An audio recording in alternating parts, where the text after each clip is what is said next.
ವಿಪರೀತ ಒತ್ತಡದ ಬದುಕು, ಪೌಷ್ಟಿಕ ಆಹಾರದ ಕೊರತೆಯಿಂದ ಶುಗರ್, ಬಿಪಿ, ಬೊಜ್ಜು, ಗ್ಯಾಸ್ಟ್ರಿಕ್ ನಂತಹ ಆರೋಗ್ಯ ಸಮಸ್ಯೆ. ಹೆಚ್ಚು ಪೋಷಕಾಂಶಯುಕ್ತ ಆಹಾರ ಮತ್ತು ಸಿರಿಧಾನ್ಯಗಳೇ ಇದಕ್ಕೆ ಪರಿಹಾರ. ಮಿಲ್ಲೆಟ್ಸ್ ಚೂರ್ಣಂ ಇಂದಿನ ವೇಗದ ಬದುಕಿಗೆ ಪುರಾತನ ಪೋಷಣೆಯ ಶಕ್ತಿ. ಇದು ಸಿರಿಧಾನ್ಯ, ಡ್ರೈ ಫ್ರೂಟ್ಸ್, ಮೊಳಕೆ ಕಾಳುಗಳು, ಧಾನ್ಯ ಮತ್ತು ಸೀಡ್ಸ್ ಇಂದ ಸಮೃದ್ಧವಾಗಿದೆ. ಬನ್ನಿ ಮತ್ತೆ ಸಾಂಪ್ರದಾಯಿಕ ಸಿರಿಧಾನ್ಯಗಳಿಗೆ ಮರಳೋಣ. ಆರ್ಡರ್ ಮಾಡಲು ಡಿಸ್ಕ್ರಿಪ್ಷನ್ ಬಾಕ್ಸ್ ಮತ್ತು ಪಿನ್ಡ್ ಕಾಮೆಂಟ್ ನಲ್ಲಿ ಲಿಂಕ್ ಇದೆ. ನಿಯಮ ಈ ಕೃಷ್ಣನ ಏನಾದ್ರು ಲಿಂಕ್ ಹಿಡಿದು ಒಂದು ಕನೆಕ್ಷನ್ ತಗೋಬೇಕಲ್ಲ, ನೇರವಾಗಿ 1 to 1. ನಿಯಮ ಈ ಕೃಷ್ಣನ ಏನಾದ್ರು ಲಿಂಕ್ ಹಿಡಿದು ಒಂದು ಕನೆಕ್ಷನ್ ತಗೋಬೇಕಲ್ಲ, ನೇರವಾಗಿ 1 to 1. ಬಂಧುಗಳೇ ನಮಸ್ಕಾರ, ಹೇಗಿದ್ರೆ ನೀವೆಲ್ಲರೂ? ನಾನು ಸುಬ್ರಹ್ಮಣ್ಯ ಎಸ್ ಹಂಡಿಗೆ. ಬಂಧುಗಳೇ, ಆರಂಭದಲ್ಲಿ ಒಂದು ಆಡಿಯೋ ತುಣುಕನ್ನ ಗಮನಿಸಿದ್ರಿ. ಈ ಆಡಿಯೋ ತುಣುಕನ್ನ ರಿಲೀಸ್ ಮಾಡಿದ ಮಾರನೇ ದಿನವೇ ಅಂದ್ರೆ ಇವತ್ತು ಸ್ನೇಹಮಯಿ ಕೃಷ್ಣರನ್ನ ಬಂಧಿಸಲಾಗಿದೆ. ಅವರ ಬಂಧನಕ್ಕೆ ಸಂಬಂಧಪಟ್ಟ ಹಾಗೆ ಸಾರ್ವಜನಿಕ ವಲಯದಲ್ಲಿ ಸಾಕಷ್ಟು ಚರ್ಚೆ ಆಗ್ತಾ ಇದೆ. ಸ್ನೇಹಮಯಿ ಕೃಷ್ಣ ಯಾರು ಅಂದ್ರೆ ಮೂಡಾ ಪ್ರಕರಣಕ್ಕೆ ಸಂಬಂಧಪಟ್ಟ ಹಾಗೆ ಸಿಎಂ ಸಿದ್ದರಾಮಯ್ಯ ಹಾಗೆ ಅವರ ಪತ್ನಿ ಪಾರ್ವತಿ ಸೇರಿದಂತೆ ಇತರರ ವಿರುದ್ಧ ದೂರನ್ನ ಕೊಟ್ಟಂತಹ ವ್ಯಕ್ತಿ. ಅವರನ್ನ ಇವತ್ತು ಅರೆಸ್ಟ್ ಮಾಡಲಾಗಿದೆ. ಹಾಗಾದ್ರೆ ಏನಿದು ಪ್ರಕರಣ? ಅರೆಸ್ಟ್ ಮಾಡಿದ್ದು ಯಾವ ಕಾರಣಕ್ಕಾಗಿ? ಸಾರ್ವಜನಿಕ ವಲಯದಲ್ಲಿ ಈ ವಿಚಾರಕ್ಕೆ ಸಂಬಂಧಪಟ್ಟ ಹಾಗೆ ಏನ್ ಚರ್ಚೆ ಆಗ್ತಾ ಇದೆ? ಒಂದಷ್ಟು ವಿಚಾರವನ್ನ ಈ ವಿಡಿಯೋದಲ್ಲಿ ಗಮನಿಸ್ತಾ ಹೋಗೋಣ. ಒಂದು ವೇಳೆ ಸ್ನೇಹಮಯಿ ಕೃಷ್ಣ ಮುನ್ನೆಲೆಗೆ ಬಂದಿದ್ದು ಯಾವಾಗ ಅಂದ್ರೆ ಮೂಡಾ ಪ್ರಕರಣದ ವಿಚಾರದಲ್ಲಿ. ಈ ಮೂಡಾ ಹಗರಣಕ್ಕೆ ಸಂಬಂಧಪಟ್ಟ ಹಾಗೆ ಸಿಎಂ ಸಿದ್ದರಾಮಯ್ಯ ಹಾಗೆ ಅವರ ಪತ್ನಿ ಪಾರ್ವತಿ ಹಾಗೆ ಇತರ ಅಧಿಕಾರಿಗಳ ವಿರುದ್ಧ ಅವರು ಆರೋಪವನ್ನ ಮಾಡ್ತಾರೆ. ಅದಕ್ಕೆ ಸಂಬಂಧಪಟ್ಟ ಹಾಗೆ ಸಾಕಷ್ಟು ದಾಖಲೆಯನ್ನ ಮಾಡ್ತಾರೆ. ಕಾನೂನು ರೀತಿಯಲ್ಲೂ ಕೂಡ ಹೋರಾಟವನ್ನ ಮಾಡ್ತಾರೆ. ಲೋಕಾಯುಕ್ತಕ್ಕೆ ದೂರನ್ನು ಕೊಡಲಾಗಿತ್ತು. ಲೋಕಾಯುಕ್ತ ತನಿಖೆ ಮಾಡಿತು. ಲೋಕಾಯುಕ್ತ ಅಧಿಕಾರಿಗಳು ಆ ವಿಚಾರಕ್ಕೆ ಸಂಬಂಧಪಟ್ಟ ಹಾಗೆ ಬಿ ರಿಪೋರ್ಟ್ ಅನ್ನ ಹಾಕಿದ್ರು. ಈ ಮೂಲಕ ಸಿಎಂ ಸಿದ್ದರಾಮಯ್ಯ ಹಾಗೆ ಅವರ ಪತ್ನಿ ಪಾರ್ವತಿ ಅವರೆಲ್ಲರೂ ಕೂಡ ಆರೋಪದಿಂದ ಮುಕ್ತರಾದ್ರು. ಅವರು ಸೈಟ್ ಅನ್ನ ಕೂಡ ವಾಪಸ್ ನೀಡಿದ್ರು. ಹೀಗೆ ನಾನಾ ರೀತಿಯಂತ ಬೆಳವಣಿಗೆ ಆಗಿತ್ತು. ಅದಕ್ಕೆ ಸಂಬಂಧಪಟ್ಟ ಹಾಗೆ ಈ ಕ್ಷಣಕ್ಕೂ ಕೂಡ ಸಾರ್ವಜನಿಕ ವಲಯದಲ್ಲಿ ಸಾಕಷ್ಟು ಚರ್ಚೆ ಎಲ್ಲವೂ ಕೂಡ ಆಗ್ತಾನೆ ಇದೆ. ಬಿಡಿ, ಇದೇ ವಿಚಾರದಲ್ಲಿ ಏನಾಗಿತ್ತು ಅಂದ್ರೆ, ಆಗ ಮೂಡಾದ ಆಯುಕ್ತರಾಗಿದ್ದಂತ TB ನಟೇಶ್, ಓರ್ವ ಹಿರಿಯ ಅಧಿಕಾರಿ ಹಾಗೆ ಮೂಡಾದ ಕಮಿಷನರ್ ಕೂಡ ಆಗಿದ್ರು. ಅವರನ್ನ ಅಮಾನತು ಮಾಡಲಾಗಿತ್ತು. ಅವರ ವಿರುದ್ಧ ಸಾಕಷ್ಟು ಆರೋಪ ಕೇಳಿ ಬಂದ ಕಾರಣಕ್ಕಾಗಿ ಹಾಗೆ ಮೂಡಾದಲ್ಲಿ ಹಗರಣ ಆಗಿದೆ ಎನ್ನುವಂತ ವಿಚಾರ ಬೆಳಕಿಗೆ ಬಂದಂತ ಕಾರಣಕ್ಕಾಗಿ ಅವರನ್ನ ಅಮಾನತು ಮಾಡಲಾಗಿತ್ತು. ಇದು ಹಿಂದೆ ಆದಂತ ವಿಚಾರ. ಇತ್ತೀಚಿನ ಬೆಳವಣಿಗೆ ಏನಪ್ಪಾ ಅಂದ್ರೆ, ಇದೇ ಅಮಾನತುಗೊಂಡಂತ ಅಧಿಕಾರಿಗೆ ಇತ್ತೀಚೆಗೆ ಬಡ್ತಿಯನ್ನ ನೀಡಲಾಗಿತ್ತು. ಮುಂಬಡ್ತಿ ಅಥವಾ ಪ್ರಮೋಷನ್ ಅನ್ನ ನೀಡಲಾಗಿತ್ತು. ಫೆಬ್ರವರಿ 13ನೇ ತಾರೀಕು. ಯಾವ ಇಲಾಖೆಗೆ ಅಂದ್ರೆ, ಕರ್ನಾಟಕ ರಾಜ್ಯ ಖಾದಿ ಮತ್ತು ಗ್ರಾಮೋದ್ಯೋಗ ಮಂಡಳಿ ಮುಖ್ಯ ಕಾರ್ಯನಿರ್ವಹಣಾ ಅಧಿಕಾರಿ ಅಂದ್ರೆ CEO ಆಗಿ ಅವರಿಗೆ ಮುಂಬಡ್ತಿ ನೀಡಲಾಗಿತ್ತು. ಅಂದ್ರೆ ಒಂದು ಹಗರಣಕ್ಕೆ ಸಂಬಂಧಪಟ್ಟ ಹಾಗೆ ಯಾವ ಅಧಿಕಾರಿಯ ವಿರುದ್ಧ ಆರೋಪ ಕೇಳಿ ಬಂದಿತ್ತೋ, ಯಾವ ಅಧಿಕಾರಿ ಆ ಹಗರಣಕ್ಕೆ ಸಂಬಂಧಪಟ್ಟ ಹಾಗೆ ಅಮಾನತುಗೊಂಡಿದ್ರೋ ಆ ಅಧಿಕಾರಿಗೆ ವರ್ಗಾವಣೆ ಮಾಡಿ ಅಂದ್ರೆ ಮುಂಬಡ್ತಿಯನ್ನ ನೀಡಿ ವರ್ಗಾವಣೆ ಮಾಡಲಾಗಿತ್ತು.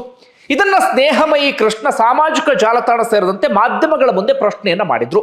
ಅವರು ಪ್ರಮುಖವಾಗಿ 2 ಆರೋಪವನ್ನ ಮಾಡಿದ್ರು, ಅಥವಾ 2 ಅಲ್ಲ, ಅಲ್ಲಿಗೆ 3 ಆರೋಪಗಳನ್ನ ಮಾಡಿದ್ರು. ಮೊದಲನೇ ಆರೋಪ ಏನಪ್ಪಾ ಅಂದ್ರೆ, ಆ ಆಡಿಯೋ ತುಣುಕನ್ನ ಕೇಳಿಸ್ಕೊಂಡ್ರಲ್ಲ, ಆ ಆಡಿಯೋ ತುಣುಕಿಗೆ ಸಂಬಂಧಪಟ್ಟ ಹಾಗೆ ಸ್ನೇಹಮಯಿ ಕೃಷ್ಣ ಹೇಳಿದ್ದೇನಪ್ಪಾ ಅಂದ್ರೆ, TB ನಟೇಶ್ ನನಗೆ ಲಂಚದ ಆಮಿಷವನ್ನ ಒಡ್ತಾ ಇದ್ದಾರೆ, ಯಾರದ್ದೋ ಮೂಲಕ ನನ್ನನ್ನು ಸಂಪರ್ಕಿಸುವಂತ ಪ್ರಯತ್ನವನ್ನ ಪಡ್ತಾ ಇದ್ದಾರೆ, ಆ ಆಡಿಯೋವನ್ನ ರಿಲೀಸ್ ಮಾಡ್ತಿದ್ದೇನೆ ಎನ್ನುವ ರೀತಿಯಲ್ಲಿ ಒಂದು 6 ಸೆಕೆಂಡ್ನ ಆಡಿಯೋವನ್ನ ಅವರು ರಿಲೀಸ್ ಮಾಡಿದ್ರು. ಅಂದ್ರೆ ನನಗೆ ಲಂಚದ ಆಮಿಷವನ್ನು ಒಡ್ಡಿದ್ರು ಅನ್ನೋದು ಮೊದಲ ಆರೋಪ. ಎರಡನೇ ಆರೋಪ ಏನಪ್ಪಾ ಅಂದ್ರೆ, ಚೀಫ್ ಸೆಕ್ರೆಟರಿ, ರಾಜ್ಯ ಮುಖ್ಯ ಕಾರ್ಯದರ್ಶಿ ಆಗಿರುವಂತ IAS ಅಧಿಕಾರಿ ಶಾಲಿನಿ ರಜನೀಶ್ ಅವರಿಗೆ ಇದೇ ನಟೇಶ್ ಪ್ರಮೋಷನ್ ಅನ್ನ ಪಡೆಯೋದಿಕ್ಕೆ 1,40,00,000 ರೂಪಾಯಿಯಷ್ಟು ಲಂಚವನ್ನ ಕೊಟ್ಟಿದ್ದಾರೆ ಎನ್ನುವಂತ ಆರೋಪ. ಅದಕ್ಕೆ ಸಂಬಂಧಪಟ್ಟ ನನ್ನ ಹತ್ರ ಒಂದಷ್ಟು ದಾಖಲೆಗಳಿದ್ದಾವೆ ಅಂತ ಹೇಳಿ ಅವರು ಶಾಲಿನಿ ರಜನೀಶ್ಗೂ ಕೂಡ ಪತ್ರವನ್ನ ಬರೆದಿದ್ರು. ಒಂದಷ್ಟು ಪ್ರಶ್ನೆಯನ್ನ ಇಟ್ಟು ಐಟಿಗೆ ದೂರನ್ನ ಕೊಟ್ಟಿದ್ರು, ಇಡಿಗೂ ಕೂಡ ದೂರನ್ನ ಕೊಟ್ಟಿದ್ರು. ಮೂರನೇ ಆರೋಪ ಏನಪ್ಪಾ ಅಂದ್ರೆ, ಇದೇ ನಟೇಶ್ ಲೋಕಾಯುಕ್ತ ಅಧಿಕಾರಿಗಳಿಗೆ 4,60,00,000 ರೂಪಾಯಿಯನ್ನು ಲಂಚವನ್ನ ಕೊಟ್ಟಿದ್ದಾರೆ ಮೂಡಾ ಹಗರಣದಿಂದ ನನ್ನನ್ನು ಕೈ ಬಿಡೋದಕ್ಕೆ ಅಥವಾ ಬಿ ರಿಪೋರ್ಟ್ ಅನ್ನ ಹಾಕೋದಿಕ್ಕೆ ಎನ್ನುವ ರೀತಿಯಲ್ಲೂ ಕೂಡ ಆರೋಪವನ್ನ ಮಾಡಿದ್ರು.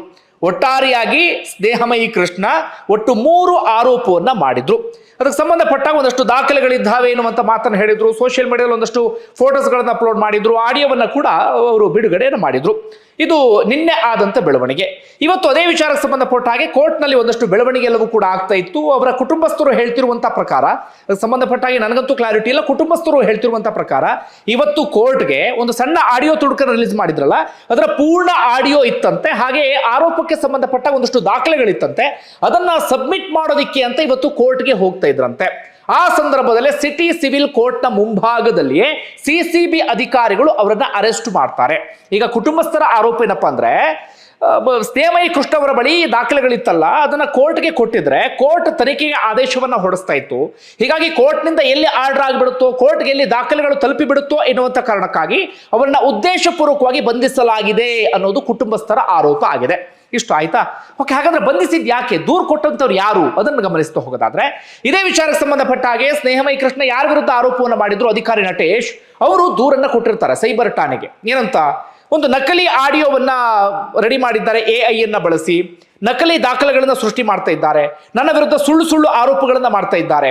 ಒಟ್ಟಾರೆಗೆ ಅವ್ರು ಹೇಳ್ತಿರೋದೆಲ್ಲವೂ ಅಥವಾ ಬಿಡುಗಡೆ ಮಾಡ್ತಿರುವ ದಾಖಲೆಗಳೆಲ್ಲವೂ ಕೂಡ ನಕಲಿ, ನನ್ನ ತೇಜೋವನೆ ಮಾಡ್ತಾ ಇದ್ದಾರೆ, ನನ್ನ ಮಾನಹಾನಿ ಮಾಡ್ತಿದ್ದಾರೆ ಎನ್ನುವ ರೀತಿಯಲ್ಲಿ ಅವರು ಸೈಬರ್ ಠಾಣೆಗೆ ದೂರನ್ನ ಕೊಟ್ಟಿದ್ರು.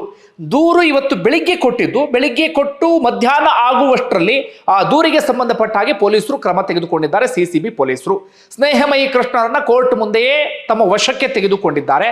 ಅಷ್ಟು ಮಾತ್ರ ಅಲ್ಲ, ಸ್ನೇಹಮಯಿ ಕೃಷ್ಣರ ಮನೆಯ ಮೇಲೂ ಕೂಡ ದಾಳಿಯನ್ನು ಮಾಡಿದ್ದಾರೆ. ಸರ್ಚ್ ವಾರೆಂಟ್ ಅನ್ನು ತೆಗೆದುಕೊಂಡು ಹೋಗಿ, ಸರ್ಚ್ ವಾರೆಂಟ್ ಯಾವ ಆಧಾರದ ಮೇಲೆ ತೆಗೆದುಕೊಂಡು ಹೋದ್ರೂ ಗೊತ್ತಿಲ್ಲ, ತೆಗೆದುಕೊಂಡು ಹೋಗಿ ದಾಳಿಯನ್ನು ಮಾಡಿದ್ದಾರೆ.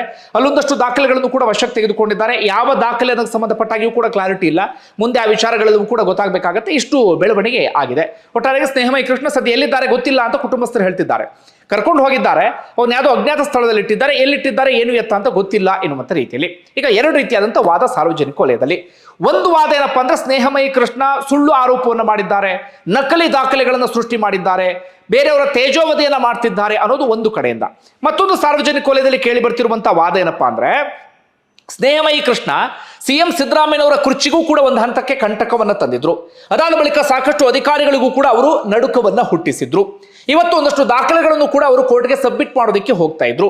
ಹೀಗಿರುವಾಗ ಇವತ್ತು ದೂರು ಕೊಟ್ಟಿದ್ದಾರೆ. ನಿನ್ನೆ ತಾನೇ ಸ್ನೇಹಮಯಿ ಕೃಷ್ಣ ಆರೋಪವನ್ನು ಹೊರಿಸಿದ್ದು, ಇವತ್ತು ದೂರು ಕೊಟ್ಟಿದ್ದಾರೆ. ಬೆಳಗ್ಗೆ ದೂರು ಕೊಟ್ಟು ಸ್ವಲ್ಪ ಹೊತ್ತಿಗೆ ಸ್ನೇಹಮಯಿ ಕೃಷ್ಣರನ್ನ ಅರೆಸ್ಟ್ ಮಾಡ್ತಾರೆ ಅಂದ್ರೆ ಏನಿದು? ಬೇರೆ ಪ್ರಕರಣಗಳಲ್ಲಿ ಹೀಗಾಗಲ್ವಲ್ಲ ಅಂತ ಹೇಳಿ. ಬೇರೆ ಯಾವುದಾದ್ರೂ ಪ್ರಕರಣದಲ್ಲಿ ನಾನು ಈಗ ಯಾರ ವಿರುದ್ಧ ಹೋಗಿ ದೂರನ್ನ ಕೊಟ್ಟೆ ಅಂತ ಆದ್ರೆ, ನಾನು ಯಾರ ವಿರುದ್ಧ ದೂರನ್ನ ಕೊಟ್ಟಿದ್ದೇನೆ ಅವ್ರನ್ನ ಅರೆಸ್ಟ್ ಮಾಡೋದಕ್ಕೆ ಪೊಲೀಸರು ತುಂಬಾ ಟೈಮ್ ತೆಗೆದುಕೊಳ್ತಾರೆ. ಆದ್ರೆ ಇಲ್ಲಿ ಪೊಲೀಸರು ಯಾಕೆಷ್ಟು ತರಾತುರಿಯಲ್ಲಿ ಗಡಿಬಿಡಿಯಲ್ಲಿ ಅರೆಸ್ಟ್ ಮಾಡಿದ್ರು ಎನ್ನುವುದ್ರ ರೀತಿಯಲ್ಲಿ ಸಾರ್ವಜನಿಕರು ಪ್ರಶ್ನೆ ಮಾಡ್ತಿದ್ದಾರೆ. ಹಾಗೆ ಸಾರ್ವಜನಿಕರ ಇನ್ನೊಂದು ಪ್ರಶ್ನೆ ಏನಪ್ಪಾ ಅಂದ್ರೆ, ಸ್ನೇಹಮಯಿ ಕೃಷ್ಣ ಯಾರ ವಿರುದ್ಧ ಆರೋಪವನ್ನು ಮಾಡಿದ್ದಾರೋ ಅವ್ರ ವಿರುದ್ಧ ಯಾವುದೇ ತನಿಖೆ ಅಂತದೇನು ಕೂಡ ಆಗ್ತಾ ಇಲ್ಲ. ಆದ್ರೆ ಆರೋಪ ಮಾಡಿರುವಂತಹ ಸ್ನೇಹಮಯಿ ಕೃಷ್ಣನ್ನೇ ತರಾತುರಿಯಲ್ಲಿ ಬಂಧಿಸಲಾಗಿದೆ, ಇದೆಷ್ಟರ ಮಟ್ಟಿಗೆ ಸರಿ ಎನ್ನುವ ರೀತಿಯಲ್ಲೂ ಕೂಡ ಪ್ರಶ್ನೆಯನ್ನು ಮಾಡ್ತಿದ್ದಾರೆ. ಒಟ್ಟಾರೆಗೆ ಎಷ್ಟು ಬೆಳವಣಿಗೆ ಆಗಿದೆ ನೋಡೋಣ. ಇಲ್ಲಿವರೆಗೆ ಸರಿಯಾದಂಥ ಕ್ಲಾರಿಟಿ ಸಿಗ್ತಾ ಇಲ್ಲ.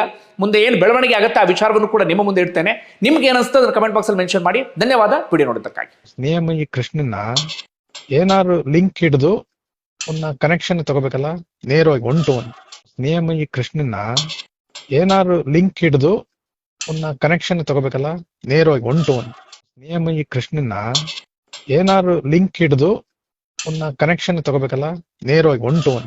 ಸ್ನೇಹಮಯಿ ಕೃಷ್ಣನ್ನ ಏನಾದ್ರು ಲಿಂಕ್ ಹಿಡಿದು ಒಂದು ಕನೆಕ್ಷನ್ ತಗೋಬೇಕಲ್ಲ, ನೇರವಾಗಿ 1 to 1.